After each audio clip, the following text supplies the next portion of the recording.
Olá, seja bem-vindo de volta ao mini curso sobre Nietzsche e hoje nós vamos falar sobre o niilismo.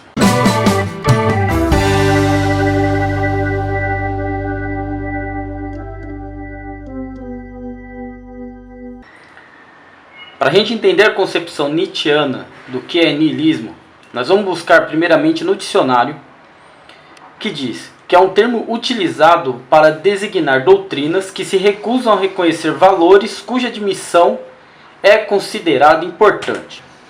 Em outras palavras, o niilismo é um termo utilizado para identificar determinada doutrina ou comportamento que não valoriza aspectos superiores de uma determinada doutrina ou pensamento. Bom, vou dar um exemplo aqui.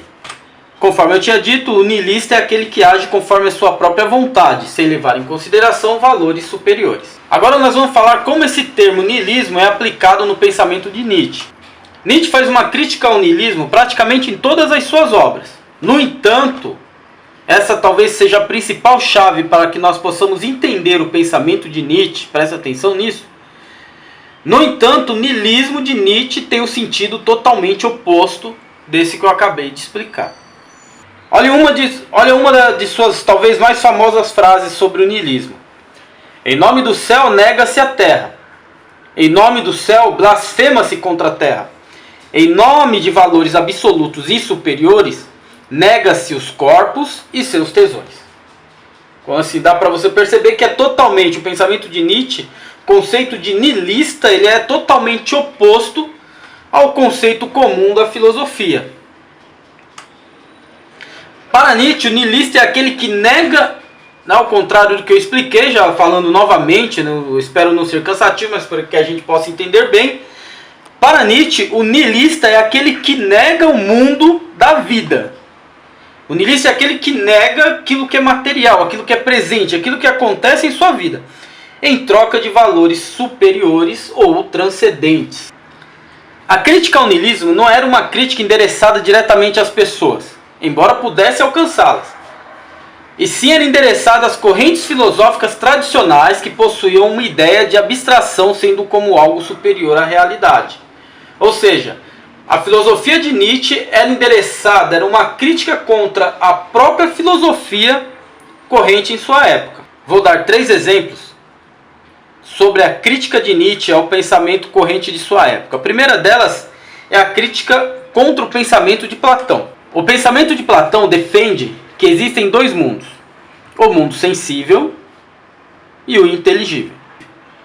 E é somente no mundo inteligível, que não é o mundo material e sim o mundo das ideias, que se pode entender a verdadeira essência das coisas, de forma que seja totalmente livre do engano dos sentidos. Platão está falando, o pensamento de Platão ele defende que a verdade, o mundo perfeito, ele não é o mundo material e sim o mundo do pensamento. O segundo exemplo é o cristianismo, que segundo Nietzsche é o mesmo pensamento de Platão, mas direcionado ao povo. No cristianismo, semelhante às ideias de Platão, prega-se que existe um mundo superior e perfeito, do qual você deve pagar um preço terreno, que esse preço terreno é o sofrimento, para que um dia possa usufruir deste mundo. Podemos ver isso no Sermão da Montanha, no Evangelho de Mateus, que um trecho diz assim: bem-aventurados os pobres de espírito, porque deles é o reino dos céus. Bem-aventurados que choram, porque eles serão consolados. Bem-aventurados os mansos, porque eles herdarão a terra.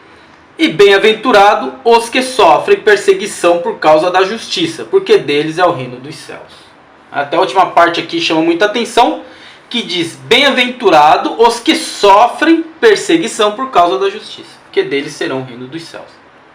E o terceiro exemplo, que é o comunismo, que ao contrário do que alguns pensam, na corrente filosófica nietzschiana, o comunismo tem o mesmo sentido niilista do cristianismo. Por quê? Por possuir os mesmos preceitos.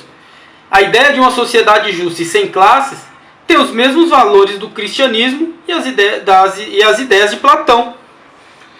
Que é essa ideia de um mundo superior, sem injustiça e sem a divisão social de classes.